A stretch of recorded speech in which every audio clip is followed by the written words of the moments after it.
إلى حضرة نبينا محمد صلى الله عليه وسلم، إلى روح آبائنا وأمهاتنا وجدنا وجدتنا ومشايخنا الأستاذنا، ولخصوصا الإمام الحافظ أبو عيسى الترمذي رحمه الله تعالى، ولخصوصا إلى الشيخ عبد الرزاق بن عبد المحسن البدر، خصوصا إلى شيخنا الحبيب الأستاذنا الحبيب عمر بن محمد بن سالم بن شيخ أبو بكر بن سالم متاع الله بالرعاة، ولخصوصا إلى شيخنا الحبيب الأستاذنا ومربنا الشيخ محمد نور الدين بن عبد الله مربوع البنجاري المقي، ولخصوصا إلى شيخنا الحبيب الأستاذنا الشيخ أحمد فهمي زمزام أبو علي البنجاري الندوي المالكي حفظه الله تعالى والرعاة، ولخصوصا إلى شيخنا الحبيب الأستاذنا من المسلمين والمسلمات والمؤمنين والمؤمنات أينما كانوا في المشارق الأرض إلى مغاربها، أن الله ينفعنا من بركة وأسراره وعلومه ونفحته في الدين والدنيا والآخرة. الفاتحة. أعوذ بالله. بسم الله الرحمن الرحيم. الحمد لله رب العالمين الرحمن الرحيم مالك يوم الدين، إياك نعبد وإياك نستعين، اهدنا الصراط المستقيم صراط الذين أنعمت عليهم غير المغضوب عليهم ولا الضالين. أعوذ بالله من الشيطان الرجيم. بسم الله الرحمن الرحيم. أحييكم بالتحية الإسلام سلام. السلام عليكم ورحمة الله وبركاته. الحمد لله ثم الحمد لله. أهلا وسهلا بكم، مرحبا بوصية رسول الله صلى الله عليه وسلم. الحمد لله رب العالمين، والصلاة والسلام على أشرف الأنبياء والمرسلين وعلى آله وصحبه أجمعين. سبحانك لا علم لنا إلا ما علمتنا إنك أنت العليم الحكيم. رب اشرح لي صدري ويسر لي أمري واحلل عقدة من لساني يفقه قولي. آنم الإنسان ما لم يعلم، ولا حول ولا قوة إلا بالله العلي العظيم، ولا حول ولا قوة إلا بالله العلي العظيم، ولا حول ولا قوة إلا بالله العلي العظيم. وبعد. Alhamdulillah, segala puja dan puji yang tertentu dirafakkan bagi Allah Subhanahu wa taala, Tuhan takluk sekalian alam. Dialah Tuhan yang layak disembah dengan sebenar-benar sembah, dan dia jugalah Tuhan yang telah menciptakan kita, yang pada asalnya daripada setitik air yang tidak bererti dinamakan ia sebagai mani, lalu disimpan di dalam sebuah empangan yang kukuh dinamakan ia sebagai rahim ibu dalam tempoh dan waktu yang ditetapkan. Maka lahirlah kita ke dunia ini diiringi dengan nikmat-nikmat daripada Allah Subhanahu wa taala. Dan sebesar-besar nikmat yang kita perolehi pada malam yang mulia ini adalah nikmat Islam dan iman. Selawat beserta salam ke atas junjungan besar kita Nabi Yuna Muhammadun sallallahu alaihi wasallam, yang mana syafaat dan bantuan daripada baginda Nabi lah yang kita dambakan di akhirat kelak, ke atas ahli keluarganya, para sahabatnya dan orang-orang yang mengikuti jejak langkahnya. Alhamdulillah, syukur kita kehadrat Allah Ta'ala, malam mulia ini dapat lagi kita sama-sama berkumpul, berhimpun di dalam rumah Allah Ta'ala yang mulia ini. Dinamakan dia sebagai Surau Diri Jumaat Hidayatul Islamiyah Taman Sisili, Teluk Intan, Perak, Darul Ridwan, bagi melaksanakan tuntutan kewajipan yang telah difardukan ke atas kita, iaitu tuntutan salat fardu maghrib yang dilaksanakan sebentar tadi dengan secara berjemaah. Lantaran daripada menunggu masuknya waktu isyak, kita membicarakan sebuah kitab yang dikarang oleh Al-Imam Al-Hafiz Abu Isa At-Tirmizi rahimahullahu ta'ala anhu, melalui karyanya iaitulah dinamakan sebagai Syama'ilul Muhammadiyah sallallahu alaihi wasallam.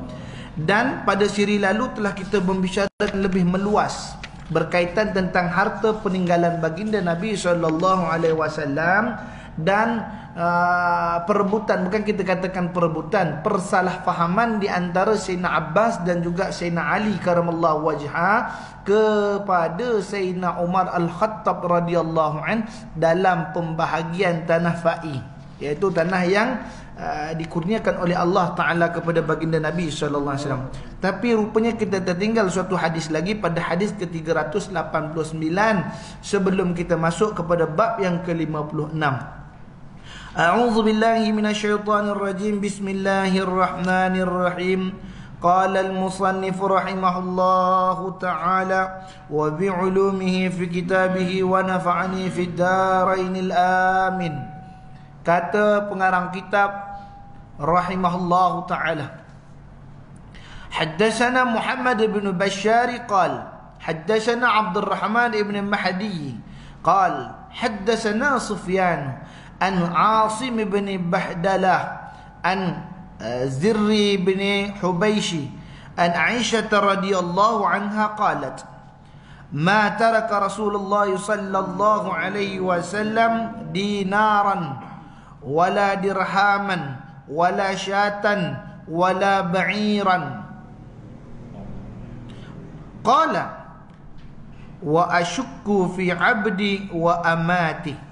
Muhammad ibn Bashar bercerita kepada kami, ia berkata Abdul Rahman ibn Mahdi bercerita kepada kami, ia berkata Sufyan bercerita kepada kami daripada Asim bin Bahdalah, daripada Zir bin Hubaysh, daripada Aisyah radhiyallahu anha berkata, Rasulullah sallallahu alaihi wasallam tidak pernah meninggalkan satu dinar ataupun satu dirham pun, tidak juga seekor kambing ataupun seekor unta. Zir bin Hubaysh berkata, aku ragu apakah Aisyah menyebut hamba sahaya laki-laki ataupun perempuan. Masya-Allah. Hadis diriwayatkan oleh Bukhari, Muslim, Abu Dawud, Tirmizi, Ibnu Majah dan An-Nasa'i. Jadi siri lalu juga telah kita terangkan pada hadis yang ke belakang daripada itu berkaitan Sayyidatuna Aisyah radhiyallahu anha mengatakan pada hadis 386 dengan perkataannya la nurathu ma tarakna fahuwa sadaqah. Kami tidak mewariskan apa yang ditinggalkan oleh kami menjadi sedekah. Ini kata Nabi sallallahu alaihi wasallam. Lalu Aisyah mentakkidkan lagi perkataan yang tersebut dengan mengatakan macaraka Rasulullah. Tidaklah barang ditinggalkan oleh Rasulullah sallallahu alaihi wasallam daripada dinar ataupun dirham sekalipun, wala syatan, mahupun kambing. Syatan ini kambing, gerombolan kambing ataupun kambing kampung. Kambing kampung kita panggil syatan, kambing kecil. Mana kecilnya kambing pun Nabi tak tinggalkan. Wala ba'iran, apatah lagi seekor unta. Syahada barakallahu ta'ala anhu. Kambing tak tinggal, apatah lagi unta. Nak cerita, tak ada Nabi SAW tinggalkan kepada kami yang demikian rupa. Qala, maka katalah siapa yang berkata, iaitu Zir bin Hubaysh. Siapa Zir bin Hubaysh ni? Itu sebab tengok pada keterangan. Tadi kan saya kata telah berkata Muhammad bin Bashar, daripada Abdul Rahman bin Mahdi, daripada Sufyan bin Asim bin Bahdalah, daripada Zir bin Hubaysh yang bersumber daripada Aisyah. Jadi ceritanya macam mana? Perkataan ini didengari oleh perkataan ini disebut oleh Sayyidatuna Aisyah. Yang mendengar perkataan Aisyah ni nama dia Zir bin Hubaysh. Zir bin Hubaysh ni pula dia pergi bercerita pada Asim bin Bahladah. Kemudian Asim ni pula cerita kepada Sufyan. Sufyan pula cerita kepada Abdul Rahman bin Mahdi. Abdul Rahman bin Mahdi cerita kepada Muhammad bin Bashar. Jadi cerita ini dinamakan sanad, rantaian sanad dia tadi. Jadi siapakah orang yang terakhir ataupun siapakah orang yang terawal? Siapa orang yang terawal mendengar perkataan ini? Nama Zir bin Hubaysh. Tapi dalam hadis ni kata qala asyukku. Asyukku ini maknanya aku syak ataupun beragu. Syak di sini bukan maknanya menyangka ataupun saya syak awak curi, bukan syak tu. Mana syak dengan bil lughatul arabiyyah, syakun maknanya saya confused. Masya-Allah tu. Ada kan ada syak, zan, waham, yakin. Asyak ni mana 30% je. Dia punya kefahaman tu 30%. Dia kata wa asyukku fi 'abdi, tetapi aku ragu-ragu. Itu sebab dia kata ragu-ragu. Asyakku ni makna ragu-ragu. Aku ragu. Apakah Aisyah radhiyallahu anha ni ada menyebut tentang hamba sahaya laki-laki atau perempuan. Jadi bila ada perkataan ragu, jadi benda tu kita tak bahas. Tak bahas lah. Nak Aisyah ada kata ke tak ada kata ya? Entah ada kata kot. Kalau ada kata mesti ada bahas. Kalau tak ada kata, macam mana nak bahas? Jadi maknanya benda ni tergugur.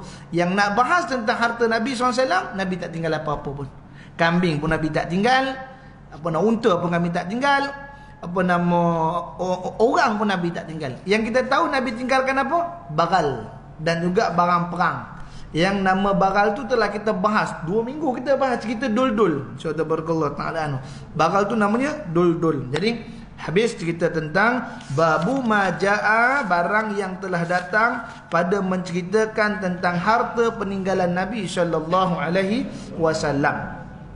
Yang pastinya Nabi SAW meninggalkan barang yang lebih berharga daripada barang yang kita bicarakan. Nabi tinggalkan kepada kita sesuatu yang akan membantu kita, akan menolong kita daripada kesesatan. Apa kata Nabi? Taraktu fikum amraini lan tadilluhuma. Aku tinggalkan kepada kamu 2 perkara, yang mana selama mana kamu berpegang kepada keduanya, kamu takkan sesat. Apa dia? Kitab Allah wa sunnat Rasul. Iaitu kitab Allah dan sunnah Rasulnya.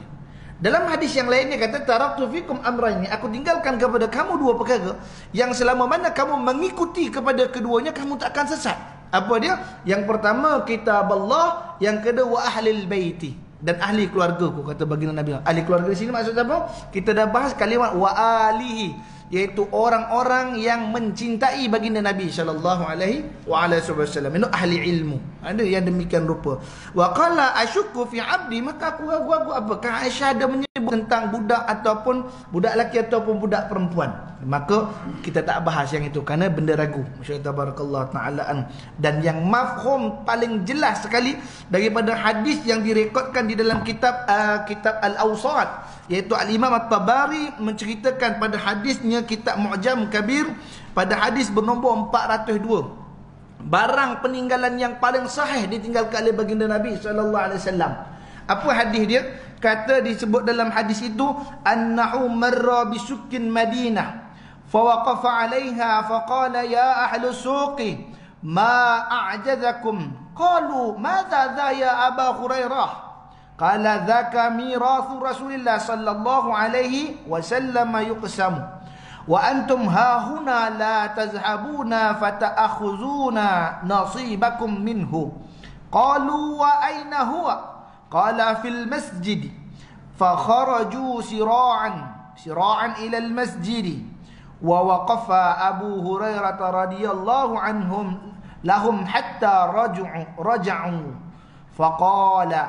faqala lahum ma lakum? Qalu ya Aba Hurairah faqad atayna al-masjid fadakhalna falam nazal fihi syai'an yuqsam. Faqala lahum Abu Hurairah amma ra'aytum fil masjidin ahadan? Qalu bala ra'ayna qauman yusalluna wa ya qauman yuqra'ul qur'ana wa qauman yatadhakaruna al-halala wal harama. Faqala lahum Abu Hurairah waihakum fadzaka mirathu Muhammadin sallallahu alaihi wasallam. Kenapa saya baca nada, baca hadis macam tu? Kerana hadis ni hadis templak, hadis sindir. Kalau kita baca hadis syair, kita bunyikan bentuk syair. Kalau kita baca hadis tentang templak, kita bacakan dengan nada templak. Bagaimana ceritanya? Annahu marra bisukin. Suatu hari Sayyidina Abu Hurairah radhiyallahu anhu, setelah kewafatan Nabi, Nabi dah wafat, Sayyidina Abu Hurairah melalui jalan di pasar, dan apa yang berlaku ketika itu? Beliau melihat bahawa manusia itu tadi sibuk dengan urusan dunia, sibuk dengan berniaga, sibuk dengan urusan muamalat, tentang keperluan perut, tentang keperluan barangan dalam rumah. Tabarakallahu ta'ala. Maka ketika itu apa yang dikatakan kepada ahli-ahli pasar tadi yang ada di pasar? Abu Hurairah berdiri pada satu tempat yang agak tinggi, lalu dia mengatakan, ya ahli suq, wahai ahli-ahli pasar. Ahli suq, ahli pasar, insya-Allah. A'jadakum, insya-Allah tabarakallahu ta'ala anhu. Maka apa kata dia? Alangkah lemahnya kalian ni. A'jadakum, a'jazan ni kalimat jaza. Nama-nama tu dipanggil mukjizat. Al-mu'jizat tu makna barang yang melemahkan kepada pihak lawan. Jadi tu sebab Sayyidina Abu Hurairah menggunakan kalimat a'jazakum. Lemahnya kalian ni. Masya-Allah tabarakallah ta'ala. Qalu, kata mereka, wa madza ya Abu Hurairah? Kata dia, masya-Allah. Maka kata dia, ada apa tu wahai Abu Hurairah? Kenapa kamu cakap macam tu? Ada apa hal ni? Maka Abu Hurairah pun menjawab, zara mirasu Rasulillah sallallahu alaihi wasallam. Apakah kalian tak tahu? Miras, barang warisan Nabi. Perwarisan. Siri lalu saya dah cerita tentang faraid. Faraid, kemudian kita nak cerita tentang miras, iaitu pembahagian pewaris-pewaris. Masya-Allah tabarakallah. Jadi disebutkan di sini apa? Zakat miras Rasulullah sallallahu alaihi wasallam. Apakah kamu tak tahu harta peninggalan Nabi sedang dibedak-bedakkan di masjid? Cerita ni saya dah ceritakan pada siri lalu. Masya-Allah tabarakallah. Namun hadis daripada 402 Imam At-Tabari menyebutkan dalam Mu'jam Kabir, dia cerita yang demikian rupa. Ketika itu orang berbondong-bondong pergi ke masjid. Orang bondong pergi masjid. Semua masuk masjid tengok. Tak ada siapa-siapa pun nak mengedarkan harta dalam masjid ni. Tak ada siapa pun nak mengedar harta. Tak nampak pun ada orang ambil. Sini tuan-tuan ambil nombor giliran ambil harta. Tak ada pula. Maka mereka pergi balik pada Abu Hurairah. Ya Abu Hurairah. Dia kata, ya Abu Hurairah, faqad ataina al-masjid. Maka kami ni dah datang pergi masjid dah. Masya-Allah. Fadakhalna, maka kami dah masuk dalam masjid. Bukan takat datang, kami dah masuk dalam masjid tu tadi, kata dia. Falam naza fihi syai'an yuqsam. Kami tak nampak pun satu apa seperti yang kau telah sumpahkan. Yuqsam, seperti yang kau telah sumpahkan. Seperti yang telah kau katakan, demi Allah harta Nabi sedang dibedak-bedakkan. Tapi kami pergi di masjid, kami tak nampak pun ada harta sedang dibedakan. Maka Abu Hurairah pun menjawab, ma ra'aitum fi masjidin ahadan? Tak nampak ke kamu dalam masjid tu ada seseorang? Subhanallah. Kamu masuk masjid tu kosong ke atau kamu nampak ada orang dalam masjid tu? Maka kata mereka, qalu bala, bahkan kami nampak ada orang dalam tu. Apa? Ra'aina qaumun yusallu. Kami nampak ada satu kaum tengah sembahyang. Wa qauman yaqra'ul Quran. Ada satu kaum tengah baca Quran. Wa qaumun yatadhakkarun. Ada satu kaum ni sedang muzakarah. Al-muzakkaruna, muzakarah, berbincang-bincang, berbahas. Dengan arti kata apa? Buat pengajian. Ada pengajian ilmu membahas tentang al-halal wal-haram. Cerita halal dan cerita haram. InsyaAllah. Bila cerita halal, cerita haram, maka ketika itu faqala lahum Abu Hurairah, maka kata Abu Hurairah pada mereka, waihakum. Ni jangan sebut dengan orang Arab, boleh mengamuk nanti. InsyaAllah ta'ala. Waihak ni mana? Apa kita nak panggil dia? InsyaAllah ta'ala. Dia bukan celaka. Kalau celaka, wail. Al-wail mana celaka. Waihak ni atas lagi daripada celaka. Atas lagi daripada celaka. Nak sebutkan perkataan tu tak molek disebut dalam rumah Allah Ta'ala. Tapi nak bagi tu, waihakum. Ambil bahasa yang mudah faham. Celaka kalian. Celaka kalian. Masya Allah. Fadha mirasan. Itulah pewarisan Nabi SAW. Majlis ilmu sedang berlangsung. Itulah harta yang Nabi tinggalkan. Yang kamu pergi lari tak nak duduk dalam majlis ilmu pasal apa? Soalan marah Abu Hurairah. Marah pada siapa? Orang yang dia dah datang masjid, ada majlis ilmu, dia tak ada apa hal, dia balik. Ini cerita dah. Dia datang dalam masjid, cerita dah masuk dalam masjid, dah sama-sama dia dengan orang. Ada majlis ilmu, baru ustaz qala al-musannif, dia cabut keluar. Padahal dia tak ada apa-apa. Ni cerita orang tak ada apa-apa, bukan cerita orang ada apa-apa. Masya-Allah tabarakallah ta'ala tu. Ni cerita orang yang tak ada apa-apa. Balik konon-konon makan cekedis dia di rumah. Masya-Allah tabarakallah ta'ala tu. Saya cakap sebab guru saya bahas macam tu tentang hadis ni. Cerita dia gitu. Dah masuk, dah nampak sedang ada malaikat itu duduk dalam majlis-majlis ilmu, dia bangkit. Kadang-kadang minta maaf yang Ibn Allah Ta'ala cakap diri sendiri kadang-kadang. Kita dah berasa kita ustaz ni. Ceramah ustaz, tak apalah aku bangun. Dia rasa tak sesuai dia duduk dalam majlis itu tadi. Masya-Allah tabarakallah taala. Kerana biasanya dia duduk di atas kursi, tapi kali ni tak boleh duduk di bawah. Masya-Allah tabarakallah taala. Ni kena cakap terang. Masya-Allah tabarakallah. Kenapa ini disebutkan oleh Syekh Dr. Ali Jum'ah? Ketika Dr. Ali Jum'ah sedang mengajar, gurunya duduk di bawah. Masya-Allah tabarakallah. Bacakan hadis. Tengok tu guru. Umur 90 tahun. Syekh Dr. Ali Jum'ah umur 60 tahun. Ketika mana Dr. Usamah Al-Azhari mengajar, gurunya itu Syekh Ali Jum'ah pula duduk di bawah. Masya-Allah tabarakallah taala. Dan saya sendiri menyaksikan ketika waktu saya belajar dulu di pondok di Kelang, Masya-Allah tabarakallah taala Waktu guru saya mengajar, Barakallahu ta'ala, dia buka kitab. Siapa yang duduk paling depan? Itu dia Datuk Seri Dr. Tamyiz Abdul Wahid, Mufti Kerajaan Negeri Selangor, duduk di bawah. Barakallahu ta'ala, Datuk Mufti. Buka juga kitab menengok. Sebab ilmu ini, laukan al-bahru midada kalimati rabbih, dan nafidal bahr. Kalaulah Allah bagikan lautan tu jadi tinta, kemudian diubah tinta tu jadi lautan tu jadi tinta untuk menulis ilmu Allah, habis kering dan diberi sebanding lagi, tak habis lagi ilmu Allah Ta'ala. Celah mana yang kita kata kita ni bagus, kita ni alim? InsyaAllah Barakallahu ta'ala. Itu kata dia, harta peninggalan Nabi yang paling sahih sekali. Tak ada baik ahli sunnah, baik wahabi, semua akan setuju katakan harta tinggalan Rasulullah yang paling sahih sekali menuntut ilmu. InsyaAllah Barakallahu ta'ala. Tu menuntut ilmu. Jangan kita kata tuntut ilmu alekeh dia dah. Nanti ditanya hari akhirat kelak. Apabila dua batang kaki anak Adam berada di hadapan mahkamah Allah Ta'ala, tidak berganjak kedua batang kaki itu, melainkan dia dah jawab 4 soalan. Soalan dia apa? Yang pertama ditanya tentang umurnya, ke mana ia perhabiskan. Yang kedua ditanya tentang ilmunya, sejauh mana ia beramal. Yang ketiga ditanya tentang hartanya, di mana ia belanjakan. Yang keempat ditanya tentang tubuh badannya, ke mana ia binasakan. Dalam 4 soalan ni, tiba ada soalan nombor 2 apa? Tentang ilmu. Itu sebab hazanah tinggalan Nabi SAW ni kita kena ambil. Tak kira siapa pun yang menyampaikannya, asalkan ia menjadi faedah yang baik. Ayah di Ibn Abdullah Ta'ala, kita hari ini cerita tentang hadis sahih. Hadis sahih, hadis sahih. Bila nak tahu satu hadis sahih itu satunya apa? Salah satu kita tahu Imam Al-Bukhari rahimahullah Ta'ala. Dia ada Sahih Bukhari. Syarah Sahih Bukhari namanya Fathul Bari, Fathul Bari. InsyaAllah saja je nak tengok. InsyaAllah apa kita insyaAllah. Fathul Bari. InsyaAllah Barakallahu ta'ala anhu. Al-Imam Al-Bukhari ni kita kenal kepada sahih, tapi adakah kita kenal kepada guru dia? Tok guru dia, saya pernah cerita 2 tahun yang lepas, tok guru dia disebutkan dalam satu pasar ada orang sedang mengajar hadis.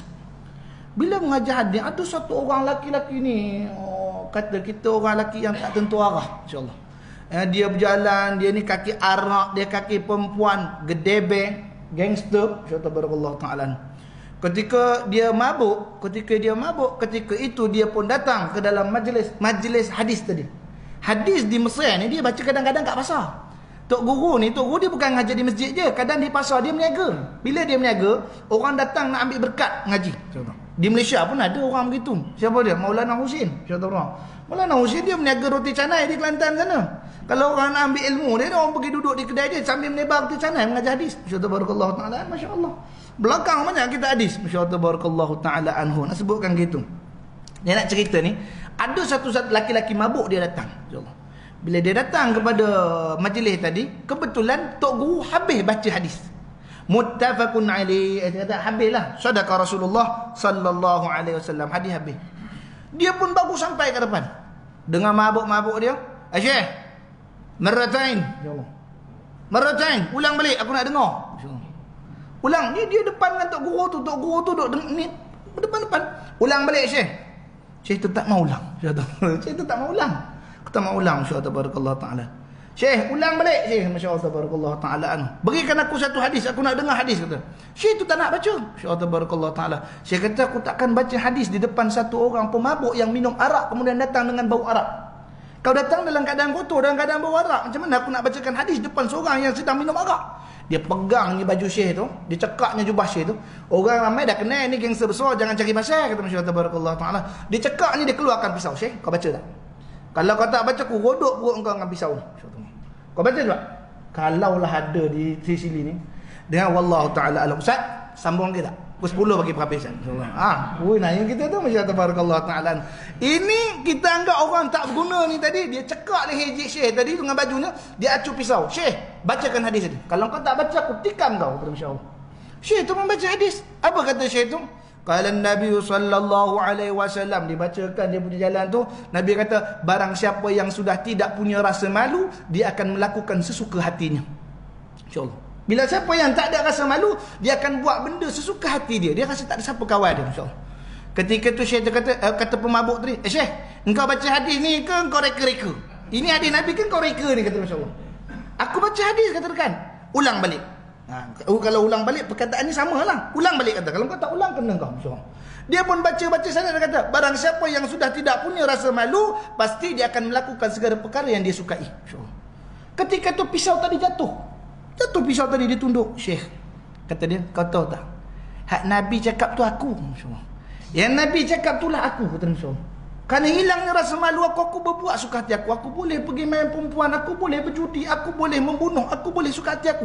Kerana aku sudah tidak rasa malu, maka aku nak bertaubat kepada Allah Subhanahu Wa Taala. Syekh tadi bagi jalan, tuntut ilmu, kata Syekh. Kata Syekh tadi, pergilah kau menuntut ilmu. Dan orang ini betul-betul dia bertaubat, orang ini betul-betul bermujahadah mengaji. Dia pergi Madinah mengaji. Tabarakallahu taala anhu. Dan apakah kita tahu siapa pemabuk ini? Inilah guru Al-Imam Bukhari rahimahullah ta'ala. Salah satu daripada hadis yang diriwayatkan oleh Imam Bukhari apa dia? Barang siapa yang tidak ada rasa malu, pasti dia akan melakukan sesuka hatinya. Muttafaqun alaih. Hadis itu datang daripada siapa sanad dia? Ni pemabuk ni tadi. Subhanallah. Sampai tahu tu.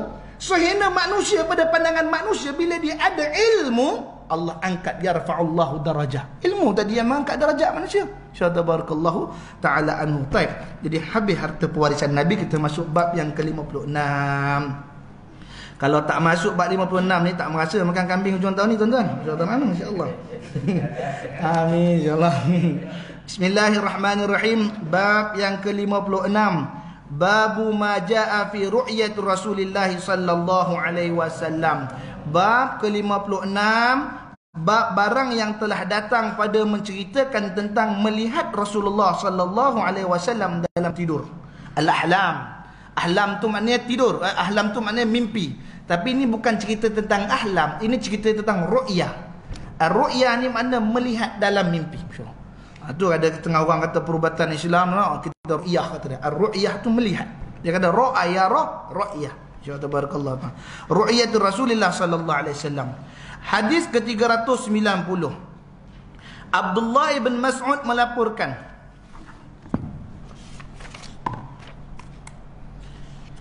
jadi sebelum kita masuk hadis ni, kita kena tahu kenapa kita kena bicara tentang melihat Rasulullah SAW dalam tidur.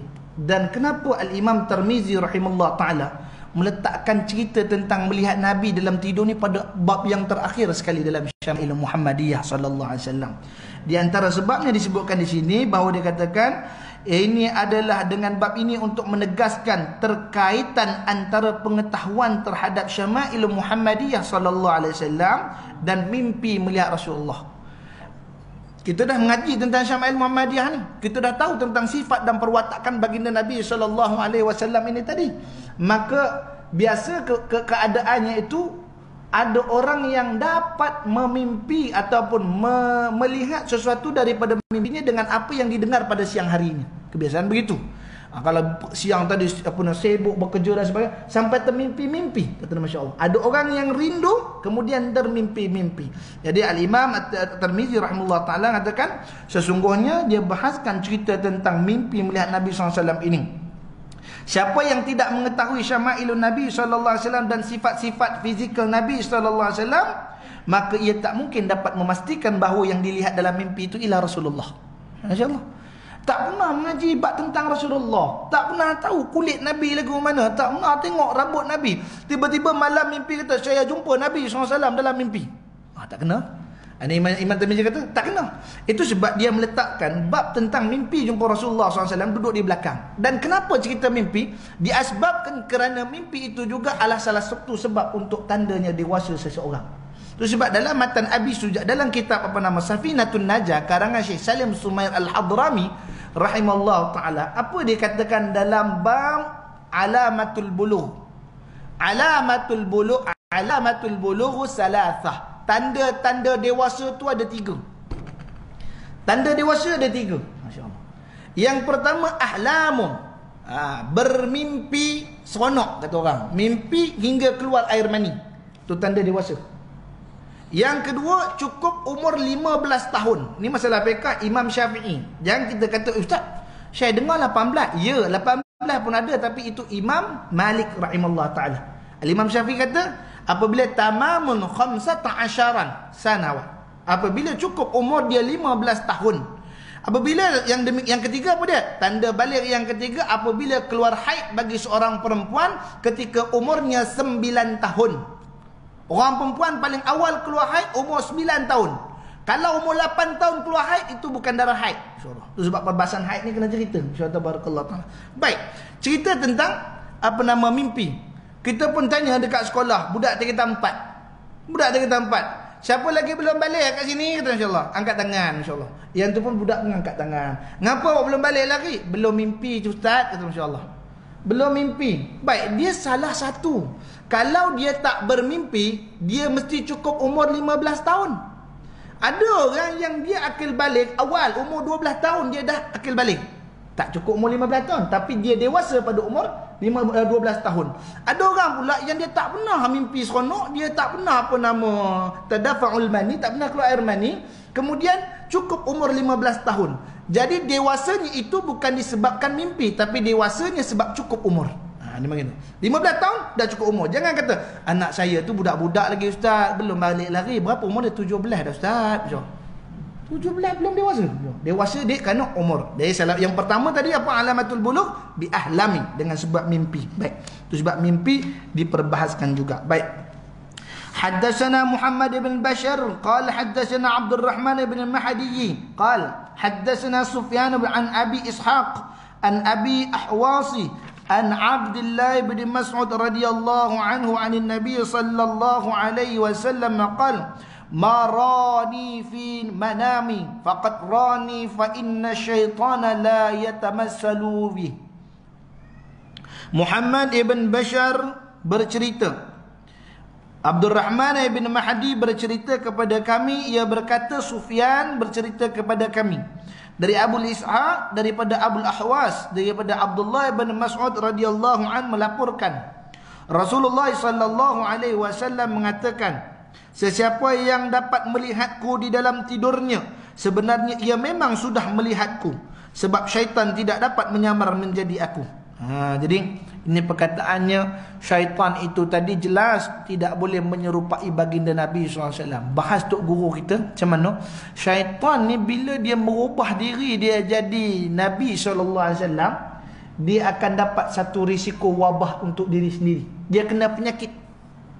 Nanti kulitnya akan memanas dan juga meletup-letup menjadi biji-bijian seperti nanah-nanah. Ini dalam bahas kitab lain. InsyaAllah barakallahu ta'ala kata gitu. Itu sebab syaitan tidak mampu untuk merubah diri jadi Nabi SAW. Tak mampu dia. Kerana khawatir dengan penyakit yang menimpa ke atas dirinya dan ketakutan yang sangat kuat atas bencana sebab cuba-cuba jadi Nabi. InsyaAllah tabarakallahu ta'ala. Syaitan pun tak berani nak menyerupai Nabi, apatah lagi nak mengaku jadi Nabi. Tiba ada manusia mengaku jadi Nabi. Subhanallah, dia bukan Nabi. Masya-Allah tabarakallah taala. Hak ni tadi disebutkan demikian rupa. Jadi barang siapa yang melihatku di dalam mimpinya, maka sungguh ia telah melihatku. Sesungguhnya syaitan tidak dapat menyerupaiku. Maksudnya, barang siapa yang bermimpi melihat Nabi SAW dengan ciri-ciri yang sudah dikenali. Ada dalam mimpi, kita mimpi jumpa Nabi. Hak orang tu dia datang mengaku, dia kata akulah Nabi. Masya-Allah. Akulah Nabi sallallahu alaihi wasallam, kata dia mengaku dia Nabi, tetapi dalam mimpi itu kita nampak perangai dan akhlaknya buruk. Yang kita mimpi tu Nabi tadi tu buruk akhlak dia. Apakah itu Nabi sallallahu alaihi wasallam? Mustahilun. Mustahil.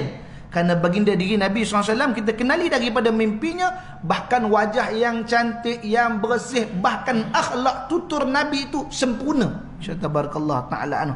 Jadi itu sebab kata Syekh Abdul Razak di sini, apa kata dia? Dan barang siapa yang melihat Nabi dengan ciri-ciri yang sudah dikenal, mana dengan mengaji Syama'il tadi lah. Tahu rupanya putih, rambutnya ikal mayang, dadanya luas, tapak tangannya besar, alis keningnya umpama bulan, hidungnya mancung. Sebab kalau kita tengok hadis yang lalu, hadis berkaitan tentang qiraatun Nabi sallallahu alaihi wasallam, bacaan Nabi sallallahu alaihi wasallam, apa disebutkan dalam hadis tu? Sesungguhnya tidaklah diutus oleh Allah Taala pesuruhnya melainkan seorang yang tampan, lunak suaranya. Sampai tengah macam tu. Tabarakallahu taala anhu.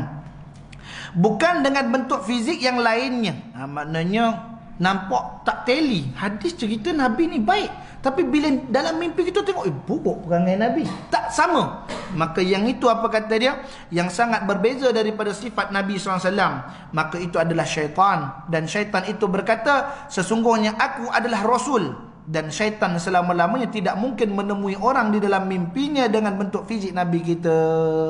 Kalau dia mengaku dia Rasul, boleh jadi dia kata dia Rasul. Itu syaitan boleh cakap. Dia kata akulah Rasul. Dia cakap dalam mimpi. Tapi dia bukan bentuk Nabi. Ini dia datang pada siapa? Pada orang yang memang tak mengaji bab Nabi.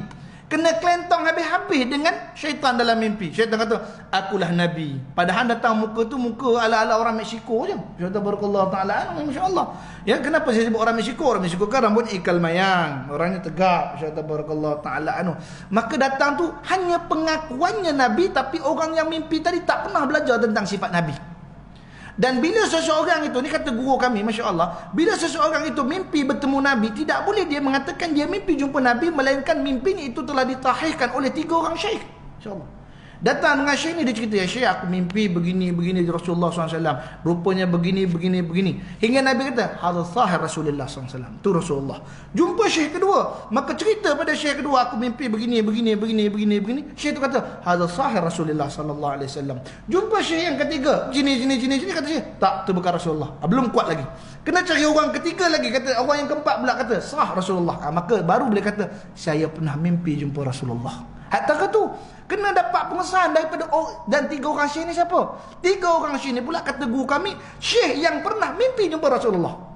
Macam mana dia boleh kata dia mimpi jumpa Rasulullah? Dengan syarat dia telah disahkan oleh 3 orang syekh di atas yang telah mimpi jumpa Rasulullah juga. Dan yang di atas tu macam mana pula tahu yang dia tu pernah mimpi Rasulullah? Duduk zaman tabi'in, yang pernah duduk dengan sahabat. Sahabat pun cerita tentang Rasulullah. Itu sebab dalam cerita nanti kita akan cerita tentang seorang sahabat kata, aku mimpi jumpa Nabi SAW. Antaranya siapa? Sayyidina Bilal bin Rabah. Kan Bilal bin Rabah dalam ceritanya ketika dia duduk di Damaskus pada bulan Jamadil Akhir, dia mimpi Nabi SAW kata, ya Bilal, sombong kau Bilal. Walhal dalam hadis itu dia dalam cerita dalam Tarikhud Dimash, cerita bahawa Bilal terkejut. Dia nampak Nabi mengatakan, sombong kau Bilal, kau tinggalkan aku di bumi Madinah. Seorang berborak. Tapi Bilal ni dia tak perlu tasih lagi dah. Kenapa? Karena dia orang yang rapat dengan Nabi. Dia tahu sifat Nabi dan kecintaannya kepada baginda Nabi. Hak kita ni yang tak pernah jumpa Nabi, itu kena dapat rajih pada syekh-syekh yang ada pernah berjumpa ataupun kita sebutkan sini bermimpi dengan Nabi SAW. Jadi bila sebut sini, syaitan akan tipu dia dengan mengatakan aku Rasul pada perkataan. Badan ni bukan badan Rasul, kerana syaitan tak boleh menyerupai bentuk badan Nabi SAW. Tak boleh menyamai tentang akhlaknya Nabi SAW. Itu sebab bagaimana nak dapat mimpi Nabi, kita pun datang untuk guru minta tolonglah doakan saya supaya dapat mimpi jumpa Rasulullah. Syarat pertama kita nak cakap pada orang ni, mengaji Syama'il Muhammadiyah, kenal bentuk diri Nabi SAW, minta pada Allah temukan. Tu dia. Kalau kita tak kenal, macam mana kita nak jumpa? InsyaAllah. Nanti kena tipu lah, kita kata kena tipu. Syaitan tu datang buat tipu helak. Inni Rasulullah SAW minkum. Aku ni Rasulullah SAW yang datang kepada kalian. Kata dia, Masya Allah. Kita pun, malam tadi saya jumpa Rasulullah. Heboh cerita 1 pekan. So, tabarakallahu ta'ala. Tak guna juga yang demikian rupa. Baik. Hadis yang ke 391. Kita kurang-kurang 5 hadis ni. So, tabarakallahu ta'ala. حدثنا محمد بن البشار بن محمد بن المثنى محمد بن جعفر قال حدثنا شعبة عن أبي حسين عن أبي صالح عن أبي هريرة رضي الله عنه قال قال رسول الله صلى الله عليه وسلم من راني في منامي فقد راني فإن الشيطان لا يتصور أو قال لا تشبهوا به. Masyhur kata, dan telah berkata Muhammad bin Bashar dan Muhammad bin Musanna bercerita kepada kami, keduanya berkata, Muhammad ibn Ja'far bercerita kepada kami, ia berkata, Syu'bah bercerita kepada kami daripada Abu Husain, daripada Abu Salih, daripada Abu Hurairah radhiyallahu anhu berkata, Rasulullah sallallahu alaihi wasallam bersabda, barang siapa yang melihatku di dalam mimpi, maka sesungguhnya ia telah melihatku. Sesungguhnya syaitan tidak dapat menjelma, atau beliau bersabda tidak dapat menyerupaiku. Dalam segi bahasa Arab, la tasawwaru, sawwaru menggambar, gambaran fizikal. Gambaran fizikal Nabi SAW syaitan tak boleh tiru. La tashabbahu, dan tak boleh menyerupai aku. Tashabbah. Kalau kita ngaji ilmu balaghah, dia ada syibih. Syibih, musyababih, musyababu ilaih. Masyaallah barakallahu taala anhu. Jadi syibih ni menyerupai. sampai tak boleh serupa dengan Nabi SAW. Adapun kalau dia kata dia menyerupai atau kata mengaku jadi Nabi SAW, tak hairan. Kerana Syekh Abdul Qadir Jilani pernah ketika ibadatnya ditawarkan oleh syaitan. Tengah dalam sembahyang, syaitan datang jelma an-nuran, jadi cahaya. Allah Ta'ala dia datang kepada Syekh Abdul Qadir Jilani. Ini syaitan, memang syaitan berani mati, kita panggil. Kenapa kita kata syaitan berani mati? Dia datang pada Syekh Abdul Qadir Jilani di subuh hari. Pada waktu nak terbit fajar, dia datang menjelma depan Syekh Abdul Qadir. Apa kata? Ya Abdul Qadir, ya abdi, wahai Abdul Qadir hambaku, innani anallah, sesungguhnya aku ini adalah Allah. Syaitan menjelma jadi Allah. Bukan kata jadi Nabi, menjelma jadi Allah. Maka ketika itu dia pun bersungguh-sungguhlah mengatakan, innani anallah, la ilaha illa ana, tak ada Tuhan melainkan aku. Abdul Qadir punya kagum, ya Allah. Dalam nunduk tu dia ambil selipar, dia lempar ke cahaya tadi. Dia lempar ke cahaya tadi. Dia kata, laisa kamitsli syai', Allah tak serupa dengan sesuatu. Kau datang dalam bentuk cahaya, Allah bukan cahaya. Masya-Allah barakallahu taala. Innaka syaitan, sesungguhnya engkau adalah syaitan. Masya-Allah barakallahu taala. Ketika itu bercicir lari syaitan tadi dan mati itu syaitan. Masya-Allah barakallahu taala. Sampai tahu tu. Tak boleh nak menyerupa jadi Nabi pun tak boleh, apalagi nak menyerupa jadi Allah. Itu bukan kata dia serupa jadi Allah, tak. Dia klaim dirinya Allah. Serupa tak, kerana bukan begitu bentuk Allah. Allah bukan bentuk cahaya. Tu Abdul Qadir ni orang mengaji. Bila ngaji dia tahu tu bukan Allah. Kalau orang yang Lok Leh ni, mereka apa nama, Lok Leh Asyik Mabuk Ketum ni, insya-Allah barakallahu taala tu, mimpi jumpa cahaya. Oh, malam tadi saya didatangi oleh Allah Subhanahu wa taala, kata dia. Langsung saya diangkat menjadi rasul. Insya-Allah barakallahu taala. Oh, mesti bangga punya. Bila datang jin ke apa ke, datang mengaku jadi Tuhan. Insya-Allah barakallahu taala. Ajib. Dia kata ajib. Manalah ajib? Ajaibnya manusia jadi pelik. Tak mengaji tiba-tiba. Saya tuan-tuan tak pernah mengaji tuan-tuan. Saya dapat ilmu laduni. Kita masya-Allah barakallahu taala. Masya-Allah. Itu bukan laduni, itu laguni. Masya-Allah barakallahu taala. Masya-Allah. Tak betul tu. Syaratnya mesti dengan ilmu. Tu sebab orang kata nak mimpi jumpa Nabi, mesti mengaji bab Nabi SAW. Mesti duduk dengan menghadam cerita tentang Nabi. Bukan ni hanya mengaji tentang cerita Nabi, tapi mahabbatul Rasul. Dalam hati ada cinta pada Nabi. Hak mengaji kerana aku nak tahu macam mana bentuk Nabi. Allah kurnia dia mimpi jumpa Nabi SAW. Orang kalau cinta pada Nabi, orang banyak sebut tentang nama Nabi SAW. Banyak dia selawat pada Nabi, Allah bagi dia jumpa dengan baginda Nabi SAW. Itu sebab la tasawwaru au qala la tashabbahu bih. Dia tak boleh menyerupai Nabi SAW dan tak boleh menggambarkan dirinya atau membentuk dirinya macam bentuk Nabi SAW. Itu sebab guna mengaji Syamailu Muhammadiyah SAW. Dan ini khulasah. Apa tu khulasah? Kesimpulan yang Imam At-Tirmizi rahimahullah ta'ala letakkan pada perenggan yang atau bab yang terakhir, bab mimpi Nabi. Kalau dia bubuh kat depan, tak sedap ceritanya, takkan tiba-tiba mimpi. Tak kenal lagi dah mimpi. Tak boleh. Kita kena kenal baginda Nabi SAW tu dulu. Akhirnya andai ditakdir mimpi, maka bertemulah kita dengan baginda Nabi SAW. Baik, satu lagi hadis ke-392. Tariq bin Asyam melaporkan Rasulullah SAW bersabda,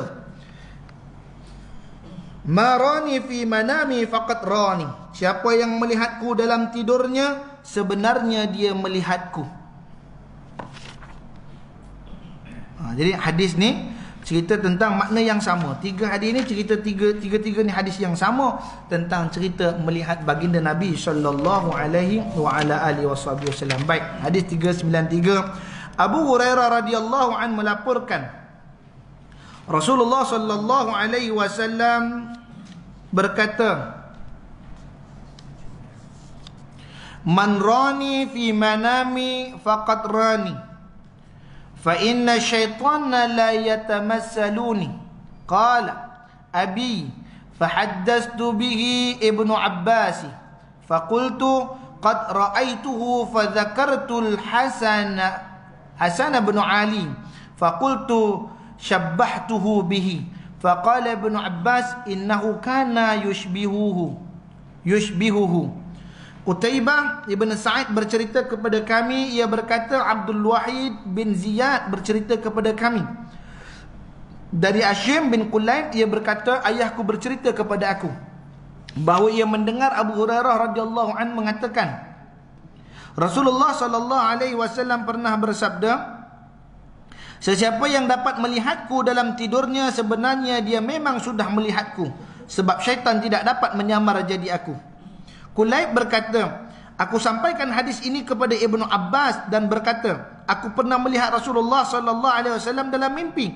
Lalu aku menyebut nama Hasan ibn Ali, dan menurutku Rasulullah sallallahu alaihi wasallam kelihatan seperti Hasan. Ibnu Abbas membalas, sesungguhnya Rasulullah SAW mirip Hasan bin Ali. Tabarakallah ta'ala anhu. Jadi dalam cerita ni, bila ada sahabat dengar Nabi SAW pernah bersabda, man rani fi manami faqad rani fa inna syaitanu la yatamassaluni. Iaitu dia kata, bahawa siapa yang melihat aku dalam tidurnya, nescaya dia memang dah tengok aku, kerana syaitan tak boleh menyerupai jadi aku, kata Nabi SAW. Qala abi, maka berkatalah Ibnu Kulayb, ataupun berkatalah Kulayb. Al-abi dengan situ artinya Kulayb, insyaallah tabarakallah ta'ala anhu. Maka berkata ayahku, Kulayb ini kan cerita tadi, cerita apa dia punya perbahasan di bawah ni, mana keterangan. Dilaporkan oleh Qutaibah ibn Sa'id daripada Abdul Wahid bin Ziyad daripada Ashim bin Kulayb, daripada bapaknya itu Kulayb. Sekarang yang bercerita hadis ni siapa? Ashim. Nama orang ni Ashim. Ashim kata, qala abi, maka berkatalah bapakku. Siapa bapak dia? Kulayb, insya-Allah. Maka berkata si Kulayb, fahaddastu bihi Ibnu Abbas, maka dia kata, aku sampaikan hadis ini kepada Ibnu Abbas dan berkata, aku pernah melihat Rasulullah. Nah, ni sahabat, dia mimpi jumpa Nabi, dia pergi jumpa saudara Nabi, tanya, betul tak aku mimpi jumpa Nabi? Ni sahabat ni, dia jumpa, betul ke aku mimpi Nabi? Hak kita ni kalau mimpi lepas tu tak nak bagi sahihkan, kita kata kita mimpi Nabi, oh tak betul tu. Ni sahabat ni, namanya siapa? Nama dia Ashim bin Kulayb. Yang mimpi tu Kulayb, insyaallah barakallahu taala aim. Maka Kulayb katakan, aku pernah melihat Rasulullah SAW dalam mimpiku. Lalu aku menyebutkan nama Hasan ibn Ali. Hasan ibn Ali ini disebutkan beliau ni ialah cucu baginda Nabi SAW yang sulung. Jadi dalam periwayatan mengatakan, Hasan ibn Ali ini daripada ubun-ubun dia sampai ke pusat dia mislur Rasulullah SAW, serupa Nabi. Jadi pembetulan pada hadis, bukan kata pembetulan, kata betul daripada hadis ni, bukanlah dia katakan Ibnu Abbas membalas, sesungguh-sungguh Rasulullah SAW mirip Hasan bin Ali. Tak. Yang betulnya apa? Sungguh Hasan bin Ali tu mirip Rasulullah. Bukan Rasulullah sama macam orang sama macam Rasulullah. Dia kena macam tu, masya-Allah barakallah. Tu sebab pembetulan bawah ni, pada hakikatnya Hasan yang menyerupai Rasulullah. Hasan mirip setengah daripada bahagian atas Rasulullah SAW, di antara dada hingga kepala, iaitu daripada ubun-ubunnya sampai ke pusatnya. Itu Sayyidina Hasan. Kemudian Sayyidina Al-Husain disebutkan bahawa daripada Husain ni pusat sampai ke kaki sama macam Nabi SAW. Itu sebab dalam kitab Tarikhud Dimash, ketika saya ceritakan tentang Sayyidina Hasan dan Husain bertemu Bilal, apa Sayyidina Bilal buat? Dia ambil Hasan, dia ambil Husain, lalu disatukan depan. Maka dia lihat Hasan daripada sebelah atas sampai ke pusat, dia lihat Husain daripada pusat ke bawah. Ya Rasulullah, dia rindu pada Nabi, dia bawa cucu Nabi, tengok Allah, inilah Rasulullah, darah zuriat Nabi SAW. Jadi ini Kulayb mengatakan, aku mimpi jumpa Rasulullah, tapi aku kata Hasan bin Ali. Maka menurutku Rasulullah SAW kelihatan seperti Hasan. Tabarakallah. Maka Ibnu Abbas pun mengatakan, sesungguhnya Rasulullah itu mirip Hasan. Insyaallah tabarakallah. Seakan nak bagi tahu, benarlah engkau mimpi jumpa Rasulullah.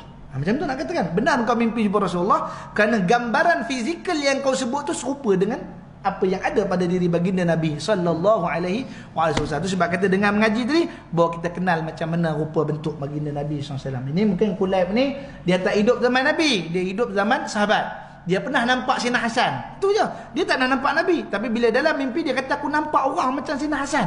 Itulah Nabi sallallahu alaihi wasallam. Nanti kita akan sambung lagi pada hadis ke-394 pada siri akan datang. InsyaAllah kita akan cuba habiskan tahun 2020 ni dengan kitab Syama'ilul Muhammadiyah sallallahu alaihi wasallam. Jangan tiba-tiba Ahad kita malah jedalan tak dapat datang, masya-Allah. Naiklah kita, insya-Allah tabarakallah taala. Kita tangguh dulu pada hadis ke-393. Kita akan sambung pada hadis ke-394 pada siri yang akan datang, insya-Allah. Aku lu qauli hadza wa astaghfirullah. Salah silap tutur bicara saya. Apa yang saya sampaikan tadi, jika tidak beradab dan tidak berakhlak sebagai akhlak seorang anak kepada seorang ayah, seorang adik pada seorang abang pada seorang adik, Maka kepada Allah saya minta ampun, kepada barisan ayahanda, ibunda, adinda, kekanda sekalian yang saya menyusun 10 jari mohon maaf, dan saya dambakan teguran daripada ahli jawatan kuasa surau, tuan-tuan imam, para a'immah, tuan Bilal, tuan-tuan guru, ustaz-ustaz, tuan-tuan haji, tuan-tuan lebay, orang-orang tua sesepuh di kalangan kita, mohon ditegurlah diri ini jika saya menyampaikan melakukan kesilapan dalam penyampaian dengan teguran bisawab. Aqulu qawli hadza wa astaghfirullahal azim li wa lakum lisairil muslimina wal muslimat wal mu'minina wal mu'minat fastaghfiru innahu huwal ghafurur rahim. A'udzubillahi minasyaitonir rajim. Bismillahirrahmanirrahim. ربنا انفعنا بما علمتنا ربي علمنا الذي ينفعنا ربي فقهنا وفقه أهلنا وقرابة لنا في ديننا مع لقدر أنثى وذكر الله مفتح علينا فتوح العارفين اهدنا الصراط المستقيم صراط الذين أنعمت عليهم من النبي والصديق والشهداء والصالحين وحسن أولئك رفيقا يا أرحم الراحمين ربنا آتنا في الدنيا حسنة وفي الآخرة حسنة وقنا عذاب النار صلى الله عليه وسلم محمد وعلى آله وسلم والحمد لله رب العالمين. Ayah ibu rahmatullah taala, sebelum saya habiskan, saya bagi peringatan, kita ni bincang tentang ru'yatun Nabi, tentang mimpi jumpa Nabi, bukan bincang tentang jumpa Nabi. Kalau jumpa Nabi itu dipanggil yaqazah, insyaallah. Babul yaqazah kita tak cerita di sini. Nanti kalau cerita lain, insyaallah tabarakallah taala. Ni babul ru'yatun Nabi sallallahu alaihi wasallam, mimpi jumpa Nabi. Ada orang yang jumpa Nabi dalam sedar, hak tu dipanggil yaqazah. Dia bukan dalam perbahasan kitab ni, insyaallah tabarakallah taala. Dia jangan terkeliru, ustaz ni kalau yang orang takat jumpa Nabi, kata jumpa Nabi tu babul yaqazah. Tu cerita dia lain, tak serupa cerita dalam. Nanti kita akan perbahas jika ada umur yang panjang, insyaallah. Qul qouli hadza wastaghfirullahal azim li wa lakum. Wassalamualaikum warahmatullahi wabarakatuh. Dan kita tangguhkan dengan tasbih kafarah dan surah wal subhanakallahumma bihamdika asyhadu an la ilaha illa anta astaghfiruka wa atubu ilaih. Wal 'asri innal insana lafi khusr. Wassalamualaikum warahmatullahi wabarakatuh. Waalaikumsalam.